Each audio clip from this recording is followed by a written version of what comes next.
Hey guys, welcome to another episode about R programming. In today's episode I'm going to talk about lists. And lists are just one step above vectors. One step more complicated and one step more powerful.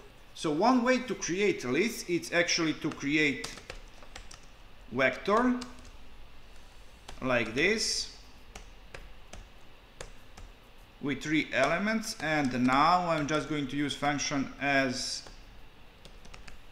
list and provide a as argument. Now I'm going to print this a out, and we are going to get our lists with 3 elements. Now if you want to print only single element, you are going to use this double angle bracket symbol, and you're going to provide your index like this, and we are going to print only this second element. You could also use function append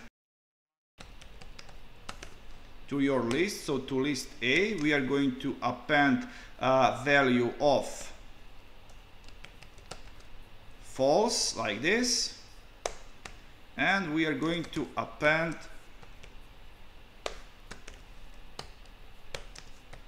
collection of strings. Let's say 1 and 2. And if I print this out, this is going to be our result. Now you can see that list, unlike vector, can hold multiple types of elements. But that is not completely true. Let me explain you what I have in mind. Like this, I'm going to remove this piece of code, and instead of using function append, I'm going to use another function, cbind. Cbind stands for column bind. You see that in here data is arranged in single column. Now with cbind we are going to append entire column to list A. We are going to append collection of values, string values, and I'm going to print all of this out. You see, now we have 2 columns. One with numeric type and one with string type. So list actually can hold multiple types, but not in single column. One column is actually limited to single type. So now if I, instead of to as string, want to put a number in here, if I run this code, I'm still going to get this string. So I'm limited to string values with this second column.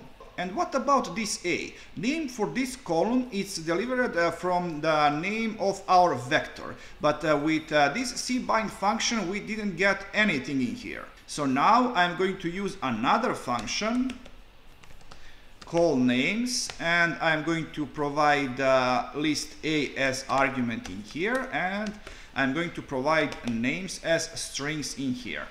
So this is going to be first column and second column. If I run this code, yes, I have to print it out. All right, we have first column and second column. But not only that, we could actually name our rows with row names for list A, and I'm going to provide collection of values 1, 2 and 3. If I run this code, you see we are going to get this piece of table. But now if you want to print only a portion of this table, you could actually do that with slicing. So use these double angle brackets, and I want to print everything but first rows. So in here, first number actually represents a row. So with -1 we are going to remove a first row from printing, comma, now we are going to select all of these 2 columns with from 1 to 2, and I'm going to print this out. You see, we have all of elements except our first column. And now I'm going to show you another way to create lists. List, and now we are going to create sublists. First sublist provided as collection 1, 2 and 3. Second one also collection of string values.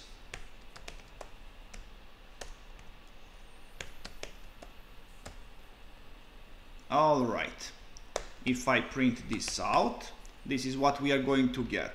So our first element is going to contain these 3 numeric values, and our second element is going to contain these 3 string values. Now, if you want to pick only one of these 2 elements, you could use this element name.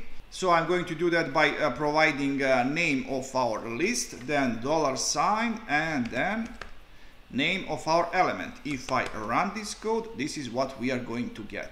And now by using angle brackets, we could also narrow our selection. Let's say that I want to remove second element. If I run this code, you see we are going to get only 1 entry. So guys, this is all for this episode. Thank you for watching. I hope that you have learned something interesting. So please like, subscribe, and see ya.